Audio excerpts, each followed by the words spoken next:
All right, excited to be here today with my new friend, Fab Dupont. So Fab is a renowned mixing engineer and producer. He's known for blending analog and digital techniques, working with top artists like Shakira, Jennifer Lopez, and David Crosby. He is also an industry consultant and innovator. He's collaborated with leading audio brands like Avid, Universal Audio, and Dangerous Music. And he's really helped to promote and contribute to some cutting edge audio technology. And he's the owner of Flux Studios and co-founder of PureMix.net. So he operates a premier New York City studio and runs an educational platform that specializes in helping enhance music production and recording techniques. And so today, I think it's fitting that we're going to be discussing the art of mixing and production, and adding in some of the special sauce that's required to, in today's day and age when there's, that's never been easier to create music. How do you actually make it unique enough to cut through the noise and share your voice? So Fab, thank you for taking the time to be here today. Well, thanks for inviting me. Absolutely. Also, I just got to say, with a name like Fab Dupont, like it's kind of hard not to be, successful. Oh, yeah. Yeah, it's the name. The name did it all. It's a short for Fabrice. When I moved to the States from France, I was raised in Paris. When I moved to the States, nobody could spell my name and or say it. And so after months or years of fighting, I just shortened it, and it worked out that way. It's a cool name. We interviewed Fabrice Surgent a couple of times on the podcast. He's the founder of Bands in Town. And maybe I'll put in a word with him. Have you ever considered, Fab? Fab is a pretty solid name. It's good. It works. All right. So, to kick things off, I'd love to hear just a little bit more about your story and how you got started and found your way to working with some of those renowned artists. And could you share just a little bit about your journey? I've always been making music. And at one point, I realized that that's all I was going to do. And so I worked really hard and saved a bunch of money in Paris, playing, wedding gigs and making little jingles and radio stuff and producing records. And then I saved the money up and I came to Berklee College of Music in Boston. And then I flew through that cursus. I came in as a saxophone player because I used to be a decent saxophone player. They gave me a scholarship, which was great. So I came because of that, in part. Otherwise, I couldn't have afforded it. And then I switched from being a saxophone player to majoring in songwriting because I realized that I don't know how to change heart. And to me, what really mattered was the song, not the execution of it as much as the song. It was the song. The song is everything. And also I realized that I didn't have in me, to be very frank, I didn't have in me the process of staying in a practice room for 12 hours a day for 12 years to get to the level of the people I was already with at the time. So in France, I was doing very well, but the level of musicianship I encountered at Berklee was so insane. And it was cool. It was nice. I was happy. I was invited to go to sessions, and I was very active at the school. But I knew in my heart that that wasn't my way. I was not going to be just purely instrumentalist. It's just not instrumentalist. I couldn't do it. And so that's when I switched to songwriting, and then I graduated very, very quickly. And then I got a job. Us foreigners, we offered a 1-year grace period. They call it practical training. And so you're practically training what you just learned on. So I got a job as a composer. And then I guess my boss liked me, so he sponsored me for a visa. And then, one thing led to another, and now I'm here. And so this was in Boston. Then I left Boston. I came to New York. I arrived in New York. I knew zero. The number of humans I knew in New York was zero, absolutely nobody. And I just looked at ads, and I found a little room here in this building, actually, if you can believe that, and said hello to everybody in the building. And one thing led to another, and I met one dude who said, hey, I heard stuff coming out of your room that sounds cool. Will you help me with my stuff? Like, sure. And then one thing led to another, and then I started making bigger records. Took forever. Takes a very long time because the music making, as in like in the pop adjacent business, if you want to look at it from a pure business point of view, it really is a relationship game. And so if you're in a room by yourself in a basement in the Lower East Side, you don't meet many people because it's not exactly a thoroughfare. You know what I mean? So a lot of my friends at the time, my friends now who were at the time like assistant at the Sony studios, or they were golfers at Quad, got further, faster, at least at the beginning, because they had the relationships. What my isolation afforded me is endless amounts of refining my craft. So I was mixing 7 days a week. I was like mixing songs for free or $50 or $100. And I was like, yeah, bring it on. Like, I will make this sound good. And then over time, people noticed. Well, any human endeavor, except maybe solo mountain climbing, but everything else is a relationship game.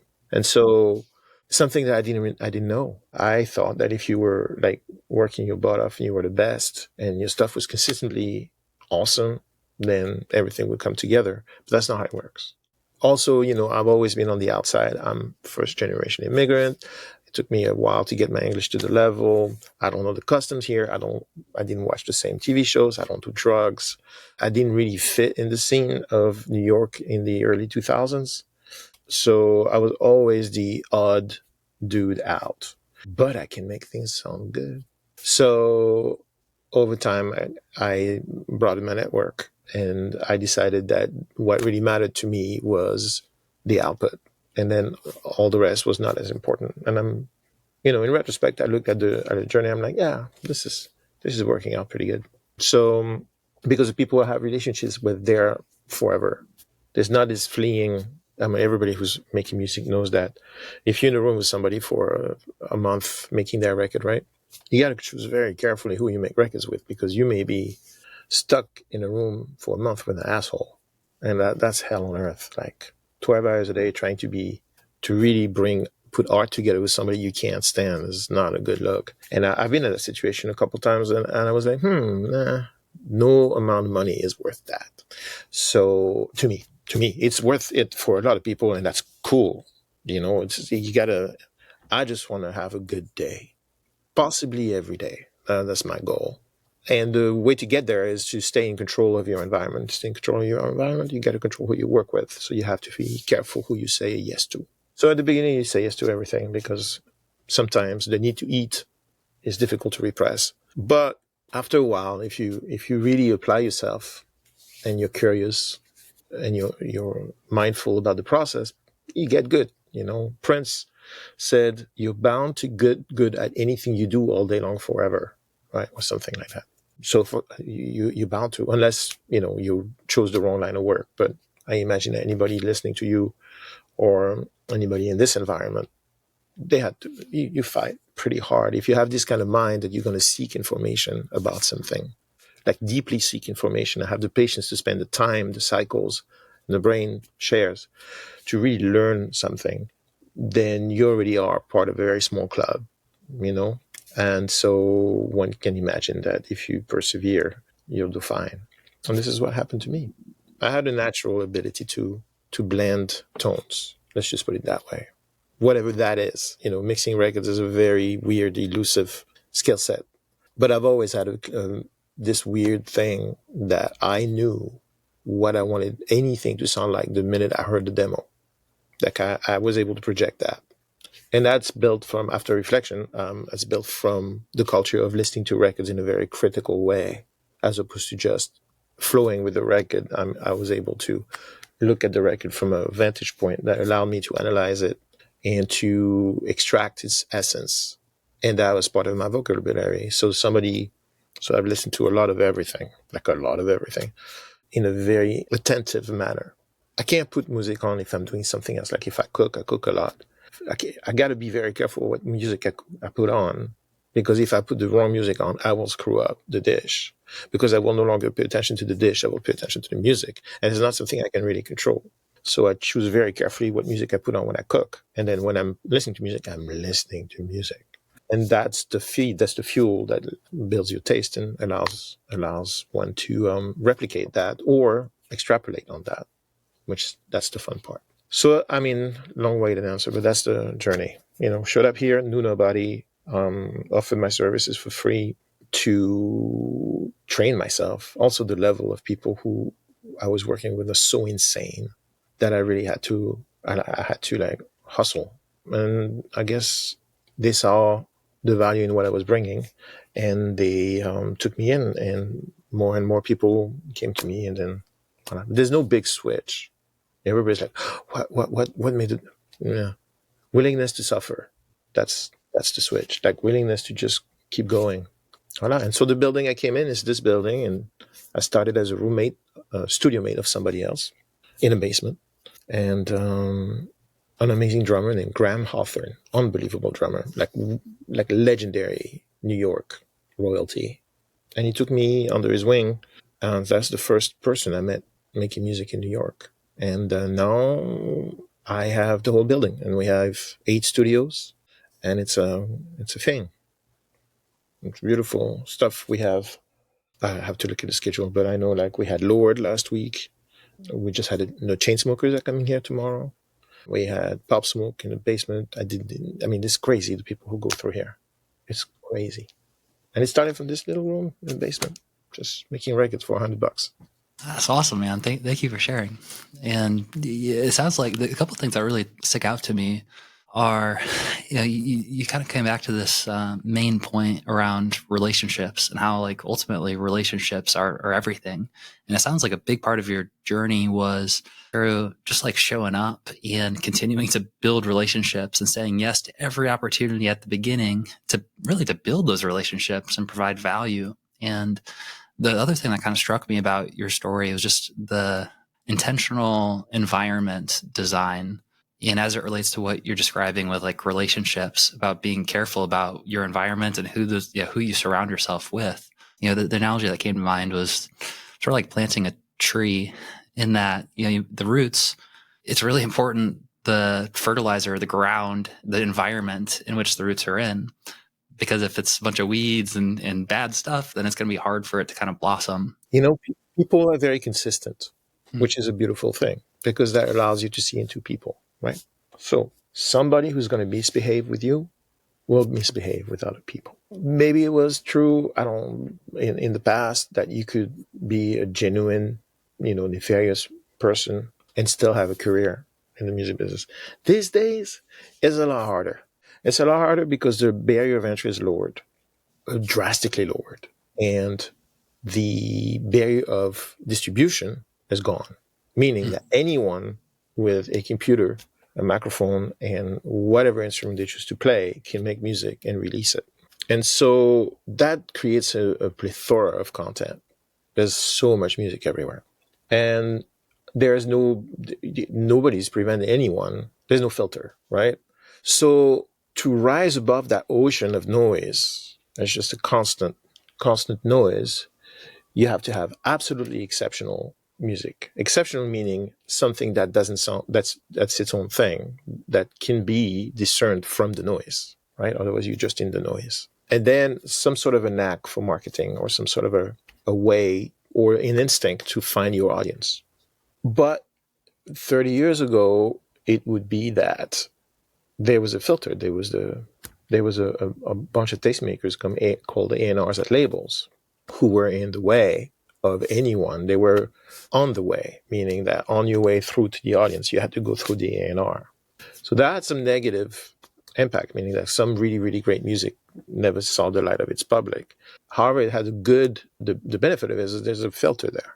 So there was not 100,000 songs uploaded to Spotify every day, because there was a bunch of people there saying, nah, I'm not putting money on this, right?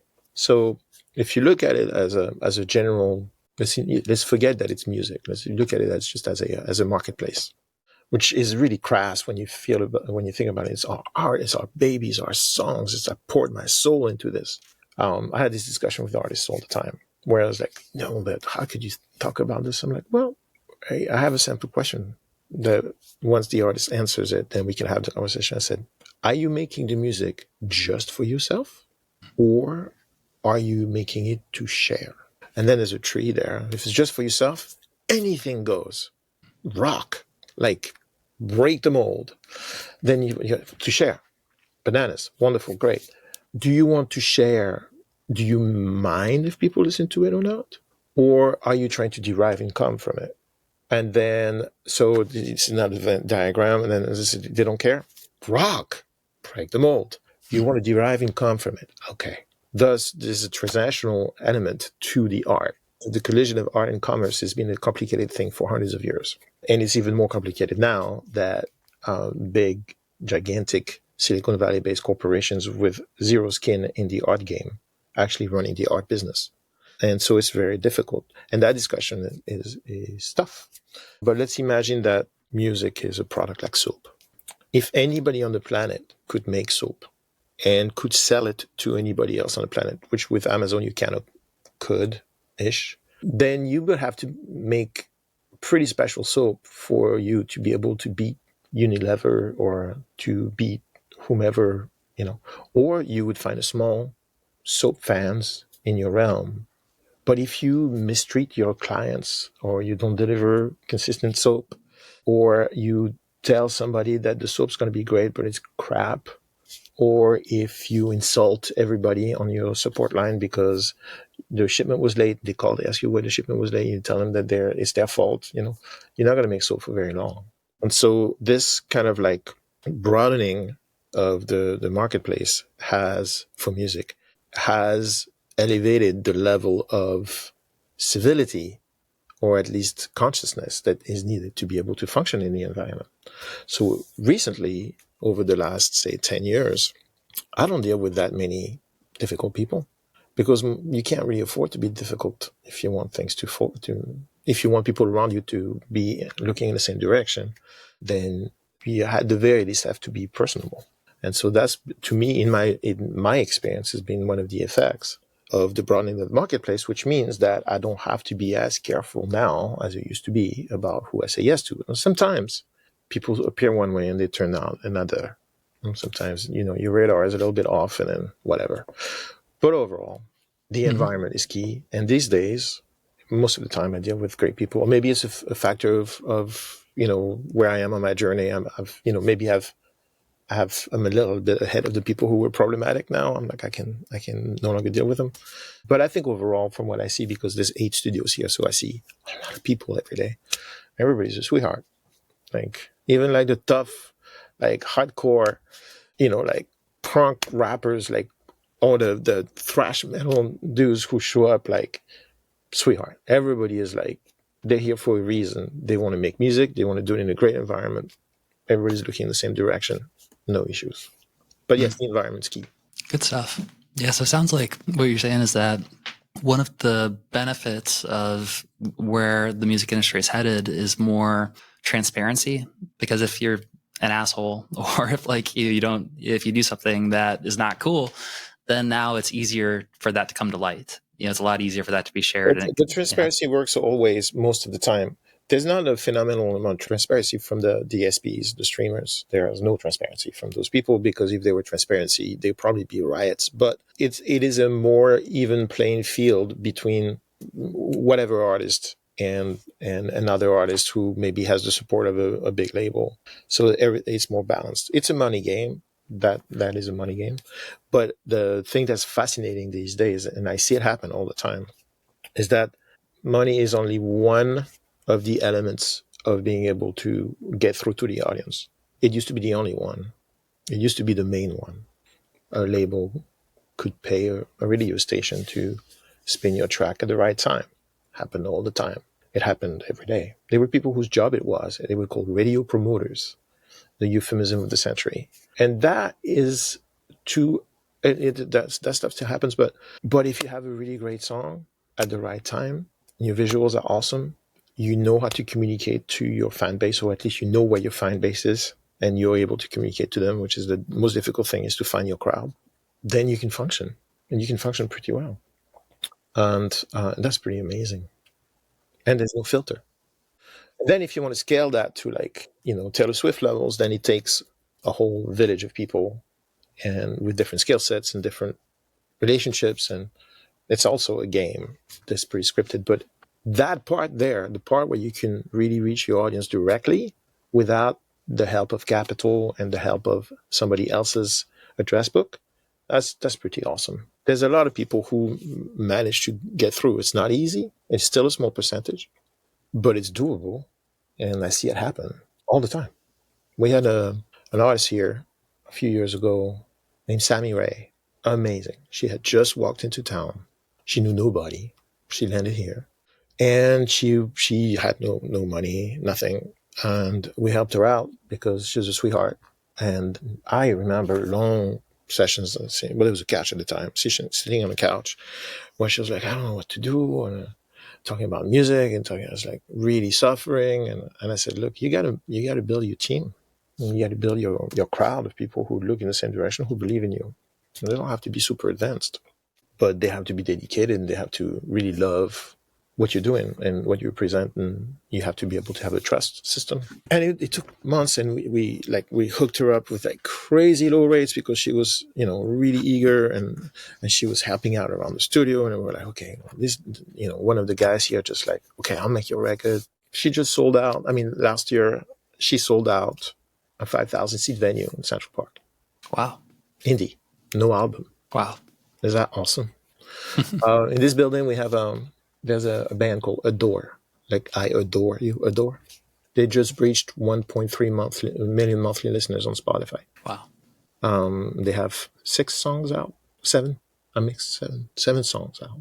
All grassroots, all done by being really sharp about who their music is for, where are those people, how do we reach them, and no compromise on the music making. They're just like, but they found their place. So it's possible. I see it happen. And that's just 2 examples. We have a jazz artist named Lauren Henderson. And we're talking the range. Sammy Ray is kind of like a glossy Americana. I don't exactly know how to do it. She's got her own thing, right? Adore is distorted future pop. No humans were hurt in making of that music. It's like all glitch. And Lauren is like all straight ahead, old school New York jazz cats. And she sounds like, so her voice is like butter. It's so beautiful.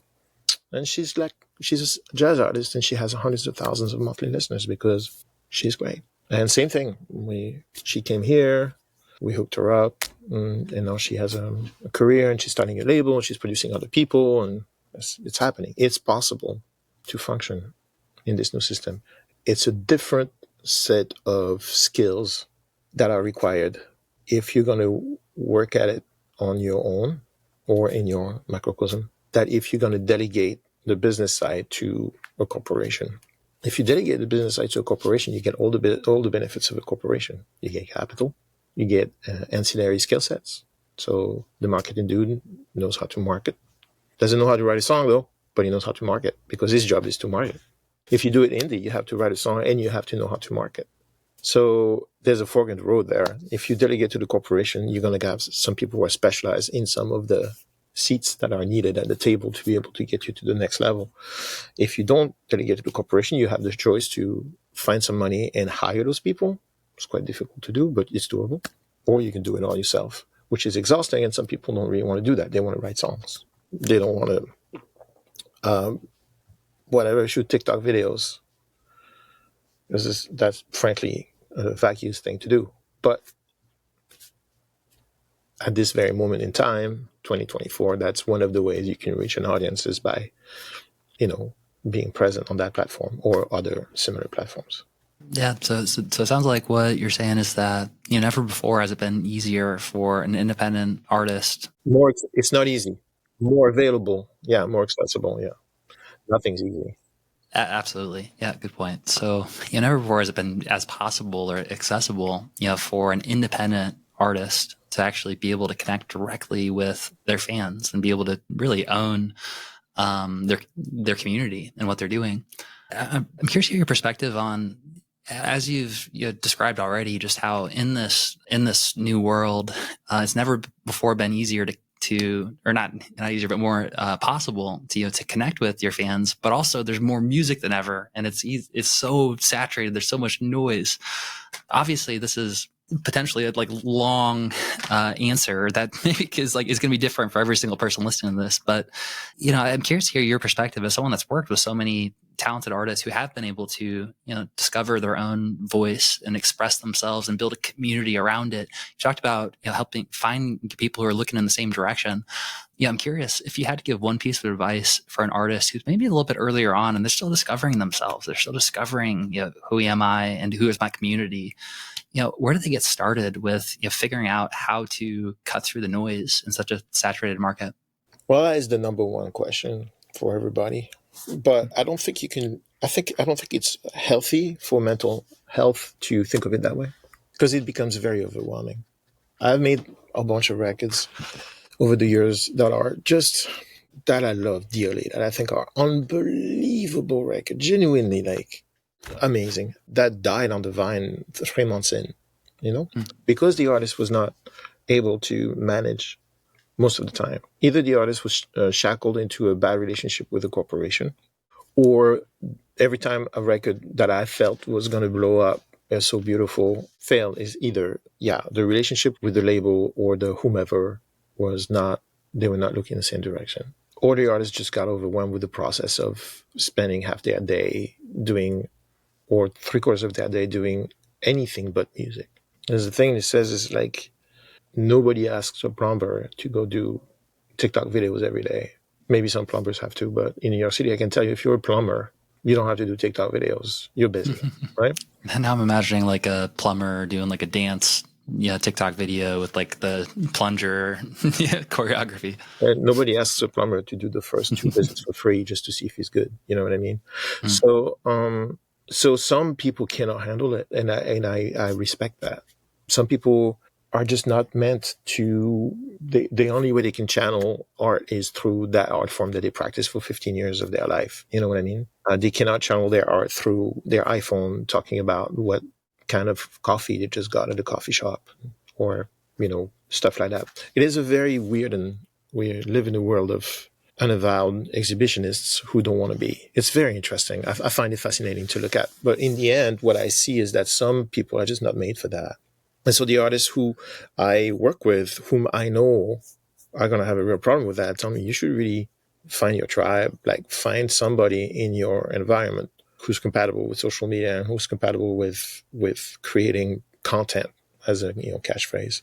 Because otherwise, very little is going to happen with your music unless you find someone who can do that for you if you're not going to do it for yourself. But to answer your question more precisely, my advice for somebody who's starting now, I have 2 pieces of advice. I have one that's a very practical, stupid thing that I'm probably going to get shit for, but I don't care. Keep your overhead low. Keep your overhead low because you need freedom. You need freedom to experiment. You need freedom to fail. The first record's going to fail. The second one's going to fail. It just fails. Even if you write Yesterday and Let It Be, and those are your first 2 songs, if you release them independently right now in 2024, it'll fail. It's just going to fail. And that's okay. And from that failure, you will learn, oh, okay, well, I won't do that again. And then do something else for the next one over and over again. So keep your overhead low, for me, is the way to make absolutely sure that you can do this 20 times.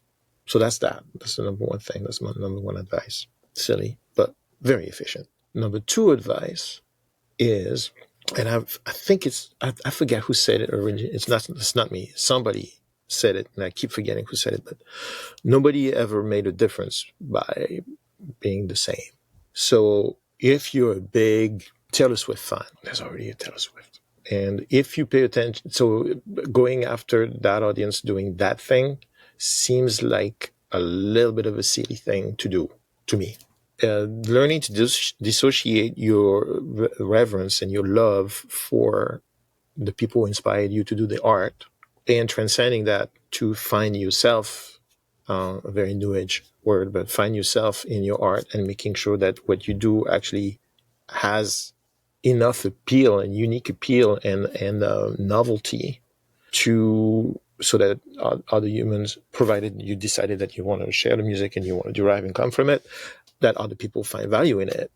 Otherwise, they just go listen to Taylor Swift or Kanye or Jay-Z or Charlie Parker, and it doesn't matter, right?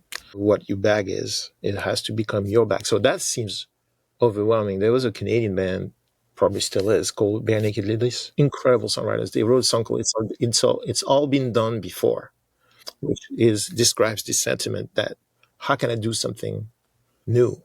And the thing that's amazing about music, and in this case, pop adjacent, like modern songs, every day there's something new that comes out. Isn't that awesome? I find that to me, as a scholar of the art form, I listen to everything, right? And I know a lot of music, Like, I know a lot of music. I've listened to everything from the early 20th century and to now. And yet, if I told you a year and a half ago that Chapel Roan would be doing what she's doing right now in that particular style with those songs, and that you would just feel fresh, you wouldn't believe me.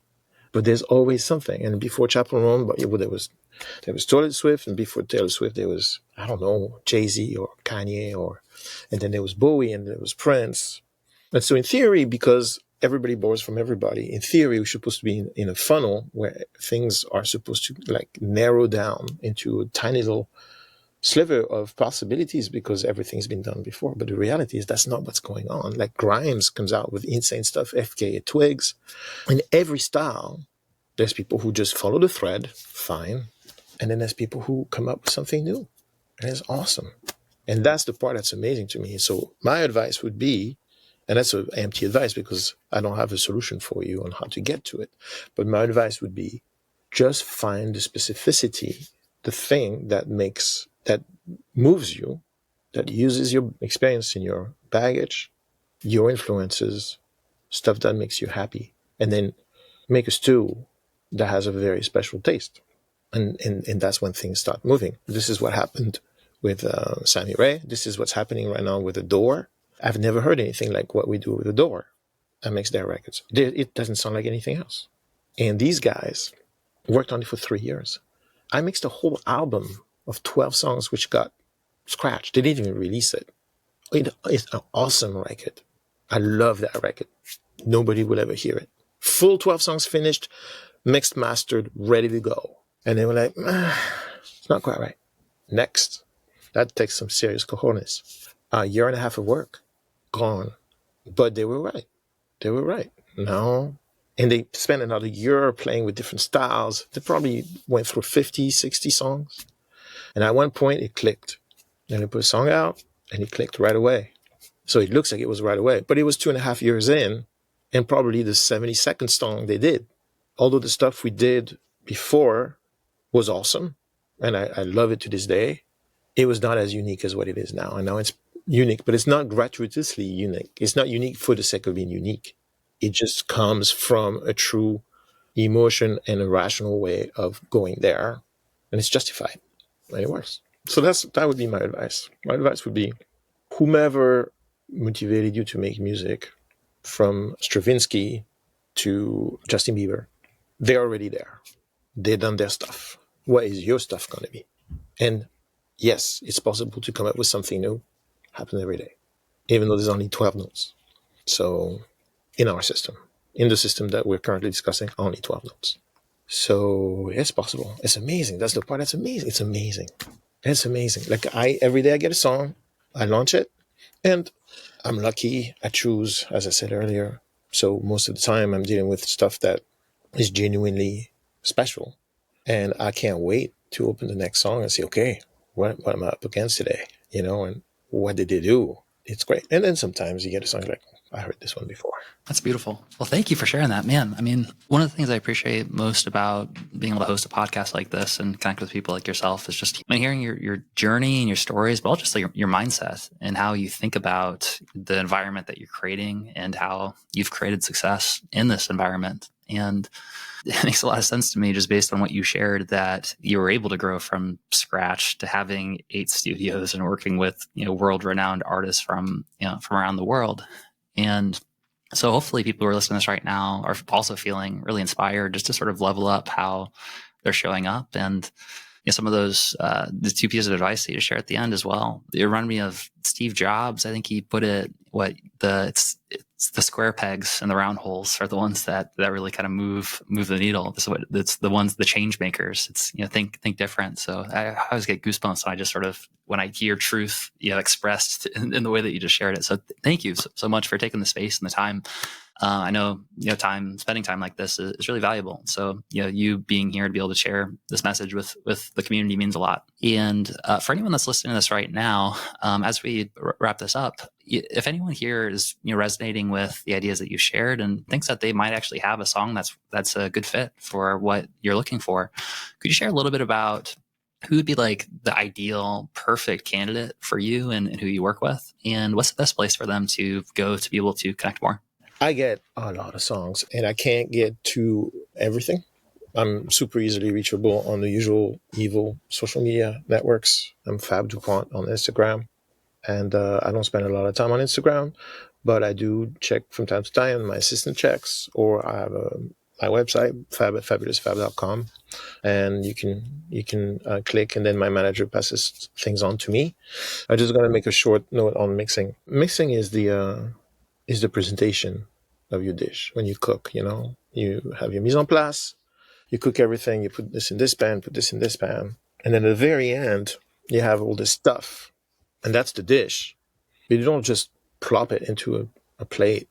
I mean, maybe on a Tuesday night, if it's just you, maybe you do that. But say you have guests and you're sharing with somebody, even if you don't want to derive income from the meal, you are going to present it nicely. You're putting a nice dish. You're going to make sure that the flavors don't. If something is saucy, you're going to not going to put in the same place something that's dry. Otherwise, you'll take the flavor of this and that. Mixing is a little bit like that. When you write the songs, cool. That's your mise en place. Then you do the production. That's the cooking part of it. And then you have all these elements. And then there's the presentation part. And without the presentation part, the production is not going to come through the same. And so the mixing is the art of presenting your ideas in the best possible, shiniest way. And it's an art form, and it's not given to everybody, but everybody should be able to at least mix their song to a level, their product, whatever it is, instrumental, music, qualifies, to a level that's palatable and that you can share with other humans without having to have somebody like me who's expensive and busy.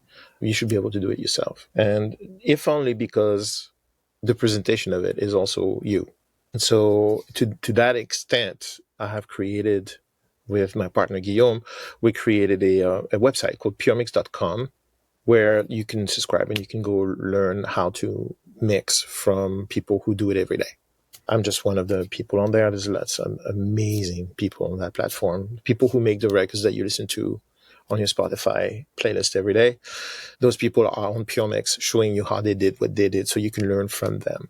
So I really recommend anyone who's making music and planning to share it with another human to learn basic mixing skills so that you can present your project in a better light without having to resort to somebody else. And then when you get to the level where you realize, okay, I'm not going to spend 12 years learning how to mix to be at the level of, Manny or whomever, then now I have the budget.